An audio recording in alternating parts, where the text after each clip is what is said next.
To my channel Lowbytes 906. In this video I am going to discuss with you a case law of company law जो कि है Ashbury railway carriage and iron company versus Riche. 1875 का ये case law है and this case law is based on doctrine of ultra vires. Ultra vires का मतलब क्या? Ultra means beyond and vires means power. तो ऐसी सारी चीज़ें जो कि ऑब्जेक्ट क्लोज के अंदर मेंशन नहीं है कंपनी के मेमोरेंडम ऑफ एसोसिएशन के अंदर, उससे बाहर कंपनी कोई भी काम करती है तो वो सारे के सारे काम अल्ट्रा वायर होते हैं। कंपनी उन चीज़ों को करने के लिए ऑथराइज नहीं होती है। मेमोरेंडम ऑफ एसोसिएशन क्या है? अगर आप लोगों ने सेक्शन 4 ऑफ कंपनीज एक्ट 2013 नहीं पढ़ा है तो आई रिक्वेस्ट यू ऑल एक बार जा कर के वो ज़रूर पढ़ लें। और मैं एक ब्रीफ कॉन्टेक्स्ट यहाँ पे सेट कर देता हूँ केस को आगे बढ़ने से पहले। कंपनी के कुछ गवर्निंग डॉक्यूमेंट्स होते हैं जिनको ध्यान में रखते हुए कंपनी को गवर्न किया जाता है। उनमें से एक सबसे इम्पोर्टेंट जो है वो है मेमोरेंडम ऑफ एसोसिएशन। जैसे किसी कंट्री को चलाने के लिए कॉन्स्टिट्यूशन की ज़रूरत होती है, सेम उसी तरीके से कंपनी को चलाने के लिए भी एक पहले से ही वेल डिफाइंड कॉन्स्टिट्यूशन जिसको हम कह सकते हैं उसकी ज़रूरत होती है, जो कि मेमोरेंडम ऑफ एसोसिएशन है।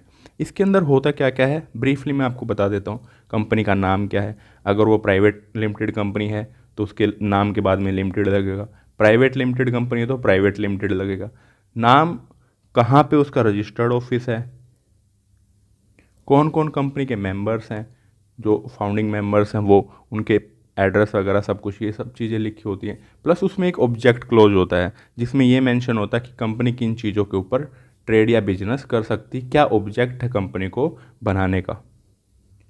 सपोज करो कि आपने एक कंपनी एस्टेब्लिश की जिसका काम आपने ऑब्जेक्ट क्लोज में लिखा कि ये इंपोर्ट एक्सपोर्ट करेगी जो ऑर्गेनिक वेजिटेबल्स है उनको, और शेयर होल्डर्स ने पैसा लगाया, इन्वेस्टर्स ने पैसा लगाया और जो क्रेडिटर्स हैं उन्होंने आपको पैसा दिया। अब आप उस पैसे को सिर्फ और सिर्फ import export of organic vegetables उसी बिजनेस को रन करने के लिए खर्च कर सकते हो। आप ये नहीं कर सकते कि आप मीट एक्सपोर्ट करना शुरू कर दो या कोई और एक्टिविटी में एंगेज हो जाओ। तो वो सारे काम जो होंगे जो ऑब्जेक्ट क्लोज में नहीं है वो क्या होंगे? अल्ट्रा वायर होंगे, बियॉन्ड योर पावर्स होंगे। ऐसे ही कंपनी होती है Ashbury railway carriage and iron Company, जो मिस्टर रिच के साथ में एक कॉन्ट्रैक्ट साइन करती हैं। मिस्टर रिच को एक कॉन्ट्रैक्ट मिलता है कि बर्लिन के अंदर उनको ये रेलवे लाइन बिछानी होती है। इसके लिए वो कॉन्ट्रैक्ट कर लेते हैं कंपनी के डायरेक्टर्स के साथ कि आप मुझे फंड कर दीजिए और आपको इतने इतने मतलब पैसे मिलेंगे बाद में।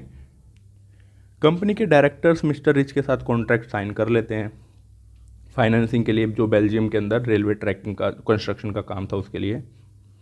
बाद में उनको रियलाइज़ होता है कि ये काम जो है हम नहीं कर सकते क्योंकि ये ऑब्जेक्ट क्लोज के मेंशन नहीं है और ये अल्ट्रा वायर हो जाएगा। तो फिर शेयर होल्डर्स की और सबकी जो इन्वेस्टर्स हैं उनकी मीटिंग होती है और एक रिजोल्यूशन पास किया जाता है जिसमें डायरेक्टर्स को ये अलाउ कर दिया जाता है कि आप ये कॉन्ट्रैक्ट परफॉर्म कर सकते हो एक रेजोल्यूशन के माध्यम से। लेकिन बाद में फिर वो डायरेक्टर्स अपना कॉन्ट्रैक्ट कंप्लीट नहीं करते हैं और जो मिस्टर रिच हैं वो कोर्ट चले जाते हैं स्पेसिफिक परफॉर्मेंस ऑफ कॉन्ट्रैक्ट को लेके, ये सूट फाइल कर देते हैं। डायरेक्टर्स ऐसा क्यों कह रहे थे कि ये ऑब्जेक्ट क्लोज के अंदर ऐसा कोई भी चीज़ मेंशन नहीं है और इससे क्या लीगल इशू अराइज होता है, उसके लिए हमें कंपनी की जो मेमोरेंडम ऑफ एसोसिएशन होता है उसकी ऑब्जेक्ट क्लोज को एक बार ध्यान से पढ़ने की बहुत ज़रूरत है। तो कंपनी की ऑब्जेक्ट क्लोज में सबसे पहली चीज़ क्या लिखी है? To make sell lend on hire railway carriage, वो बना सकती है, बेच सकती है, हायर पे ले सकती है रेलवे कैरेज को, वैगन्स को, and all kinds of railway plant fitting machinery and rolling stock. इस पॉइंट के अंदर कहीं भी ये चीज़ मेंशन नहीं है कि वो कोई भी ऐसा प्रोजेक्ट जो है वो फाइनेंस करे जो रेलवे की कंस्ट्रक्शन के रिगार्डिंग हो। बस वो वैगन्स और कैरेज और इन सब चीज़ों के लिए ही सीमित है। To carry on business of, इस लाइन को आप बहुत ही ध्यान से पढ़ना क्योंकि इसी बेस एक फिर लीगल इशू कंटेंशन अराइज होता है।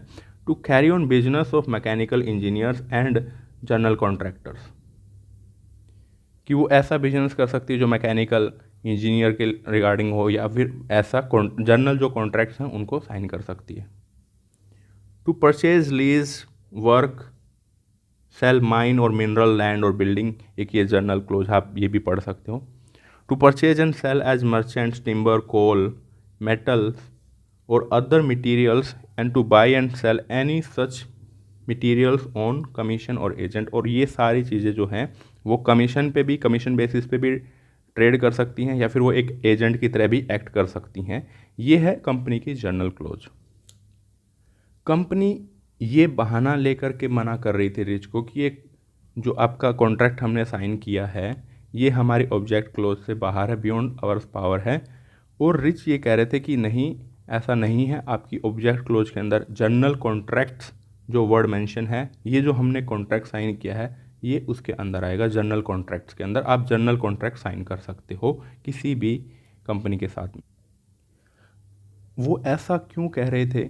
क्योंकि जो मेमोरेंडम ऑफ एसोसिएशन होता है वो एक पब्लिक डॉक्यूमेंट होता है, और आप किसी भी कंपनी के साथ में कोई भी ट्रेड रिलेशन एस्टेब्लिश करते हो तो आपको बहुत ध्यान से मेमोरेंडम ऑफ एसोसिएशन पढ़ना होगा। अगर कोई भी आप ऐसा कॉन्ट्रैक्ट साइन करते हो जो कि उनकी ऑब्जेक्ट क्लोज से मेल नहीं खाता है तो आपका कॉन्ट्रैक्ट जो होगा वो वॉइड एब इनिशियो हो जाएगा और आपको वो परफॉर्म करवाने के लिए कोर्ट से रिलीफ नहीं मांग सकते हो। क्या अराइज होता है? Whether the financing of construction of railway comes with in the expression general contract. जो उन्होंने कॉन्ट्रैक्ट साइन किया है रेलवे की कंस्ट्रक्शन को फाइनेंस करने के लिए, क्या वो हम इस जनरल कॉन्ट्रैक्ट टर्म के अंदर ला सकते हैं उसको? अगर वो आ जाएगा, इस एक्सप्रेशन के अंदर उसको इंक्लूड करेंगे तो जो कंपनी है उसको वो परफॉर्म करना पड़ेगा। अगर नहीं आएगा तो वो कॉन्ट्रैक्ट जो है अल्ट्रा वायर हो जाएगा। और दूसरा लीगल इशू ये अराइज होता है, अगर कोई चीज़, कोई ट्रेड रिलेशन आप एस्टेब्लिश करते हो जो कि ऑब्जेक्ट क्लोज के अनुसार नहीं है, क्या बाद में जो उसके सारे शेयर होल्डर्स हैं वो एक रिजोल्यूशन पास करके जो चीज़ अल्ट्रा वायर थी उसको इंट्रा वायर, मतलब उसकी पावर्स के अंदर इंक्लूड कर सकती है कि नहीं कर सकती? ये दो लीगल इशू अराइज होते हैं इस केस में। तो कोर्ट क्या ऑब्जर्व करता है इस केस में? कोर्ट की ऑब्जर्वेशन रहती है कि जो कंपनी का मेमोरेंडम ऑफ एसोसिएशन है वो दो काम करता है। एक तो चीज़ कि वो कंपनी का स्कोप डिसाइड करेगा, उसकी पावर्स डिसाइड करेगा कि ये चीज़ें हैं, ये पावर्स हैं कंपनी के पास और इस स्कोप के अंदर ही कंपनी काम कर सकती है। दूसरी चीज़, कंपनी के ऊपर लिमिटेशंस लगाता है कि इससे बाहर काम नहीं कर सकती है कंपनी। और ऑब्जेक्ट क्लोज इतनी इंपॉर्टेंट क्यों होती है कंपनी के लिए? क्यों मेंशन करना होता है कि हम क्या चीज़ करने वाले हैं इस कंपनी बना करके? सपोज करो आप एक शेयर होल्डर हो किसी कंपनी में और वो कंपनी रिन्यूएबल एनर्जी के ऊपर काम करना चाहती है, आपने उसके शेयर्स परचेज किए, आप एक शेयर होल्डर हो और बाद में आपके पैसे आपने ये इंटेंशन से इन्वेस्ट किए थे कि आगे रिन्यूएबल एनर्जी जो भी ग्रीन एनर्जी है उसकी मांग बढ़ेगी और तो कंपनी के शेयर बढ़ेंगे और मुझे प्रॉफिट होगा, डिविडेंड मिलेगा मुझे। लेकिन वो कंपनी आपके पैसे को जो ग्रीन एनर्जी है उसमें इन्वेस्ट ना करके कोई दूसरे काम में इन्वेस्ट करती है और उसको लॉस झेलना पड़ता है, तो एज ए शेयर होल्डर आपको भी तो लॉस होगा। जब शेयर्स डाउन जाएंगे, डिविडेंड नहीं मिलेगा तो आपको भी तो उस चीज़ का लॉस होगा। तो इन्वेस्टर्स को, क्रेडिटर्स को, जो शेयर होल्डर्स हैं उनको किसी भी तरीके की एक एम्बिग्यूटी ना रहे कि कंपनी किस चीज़ के ऊपर काम करने वाली है। तो इसलिए क्लियरली ये चीज़ मेंशन होता है कि उसका ऑब्जेक्टिव क्या है, ताकि आप उसको पढ़ सकें, आप एक बेहतर डिसीजन ले सकें। और उसके बाहर अगर कोई भी वो काम करती है तो वो चीज़ क्या होगी? अल्ट्रा वायर होगी। आई होप आपको यहाँ तक ये चीज़ ज़रूर समझ में आई हो। तो जो हमारा पहला इशू था कि वो जर्नल कॉन्ट्रैक्ट जो टर्म वहाँ पे मेंशन थी, क्या जो वो हमारा financing of construction of railway line जो है, क्या वो उस जर्नल कॉन्ट्रैक्ट के अंदर आएगा कि नहीं आएगा? तो हाउस ऑफ लॉर्ड्स ने क्या चीज़ ऑब्जर्व किया? The words general contracts must be referred to the part of sentence which immediately precedes them. कि जो जर्नल कॉन्ट्रैक्ट वहाँ पे दो वर्ड लिखे हुए हैं, हम उनको इंडिविजुअली रीड नहीं कर सकते हैं, उसके पहले के सेंटेंस के साथ में पूरा उसको कंप्लीट रीड करना पड़ेगा। अदरवाइज अगर उसको हम पहले वाले के साथ में नहीं पढ़ेंगे तो कंपनी को अनलिमिटेड पावर्स आ जाएंगी और अनलिमिटेड वो किसी भी चीज़ के ऊपर, जनरल कॉन्ट्रैक्ट तो फिर वो कोई भी कॉन्ट्रैक्ट कर सकती है साइन। तो मेमोरेंडम ऑफ एसोसिएशन के अंदर ऑब्जेक्ट क्लोज डालने का कोई मतलब नहीं बनता है। So general contracts must be taken to indicate the meaning generally of such contracts as are connected with the business of mechanical engineers. तो ये जो जर्नल कॉन्ट्रैक्ट यहाँ पे टर्म मेंशन है उसको हम इनके साथ में पढ़ना होगा कि मैकेनिकल इंजीनियर्स के रिगार्डिंग जो भी जर्नल कॉन्ट्रैक्ट होते हैं सिर्फ उन्हीं कॉन्ट्रैक्ट में एंगेज हो सकती है कंपनी, और जर्नल कॉन्ट्रैक्ट का यहाँ पे ये मीनिंग इन्फर होता है। ऐसा नहीं कि जर्नल कॉन्ट्रैक्ट में फिर सारे कॉन्ट्रैक्ट आ जाएंगे और कंपनी के पास अनलिमिटेड पावर्स आ जाएंगे कि किसी भी कॉन्ट्रैक्ट में वो एंगेज हो सकती है। तो यहाँ से ये निकल कर आता है कि जो उन्होंने कॉन्ट्रैक्ट किया था वो क्या था, अल्ट्रा वायर था। दूसरा कंटेंशन क्या था कि सब शेयर होल्डर्स बाद में मान गए थे कि हाँ एक जर्नल रिजोल्यूशन पास कर लेते हैं और उसके बाद उसको अलाउ कर देते हैं। क्या ये कर सकती है कंपनी बाद में? क्या मेमोरेंडम ऑफ एसोसिएशन को सिर्फ शेयर होल्डर्स की बाद में रिजोल्यूशन पास करके अमेंड किया जा सकता है? So a contract which is ultra vires in the company's memorandum of association is void ab initio, उसका कोई लीगल इफेक्ट नहीं होगा, वो पहले से ही वॉइड होगा।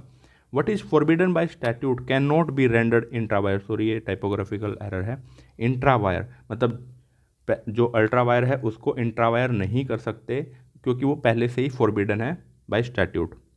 Even by unanimous consent of all the members, चाहे सारे के सारे मेंबर्स जो हैं उन्होंने कंसेंट दी हो तो उसको इंट्रा वायर नहीं किया जा सकता।